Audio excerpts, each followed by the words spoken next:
Katong nangitag timpla sa bangos nga sinugba, di ara. Hiwa na tog siguro ning likod ini mga idol kay ano nito panuksok ni mga panakot. Ang panakot na to ane, luya, bombay, paminta, magic sarap, sibuyas dahunan, asin. Unya syempre di na to kalimtan ng kamatis kay mao pud ni usa ga padag lami. Ug mao na ni atong gihiwa-hiwa ning bombay nya pagkahuman ani magic sarap dayon. Ug mao na ni ato ni siyang iwigwig sa tiyan kay lami kadyo ikaon ning inaning gabagjo.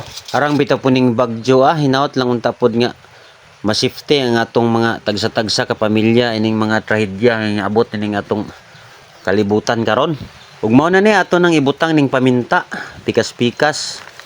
Kay pagkahuman ani ato na ni siyang asinan dayon. Pikas-pikas. Ug pati ning gawas ato po ni siyang asinan kay para mo suro po ning iyang timpla. Pikas-pikas ato gina siyang asinan. Ug mao na ni ato po siyang tahi og gamay kay para dili pud mo gawas ng panakot. Tahi og sapatos niya akong gigamit ani. Kay ditso na pud sugba. Pero wa ba yan ni gamitan og sapatos ha? Pang-isda ra ni. Ug mao na ni naluto na. Arang lamia jud pitaning bangus nga inani pagkasugba nga imo jung butangag mga panakot.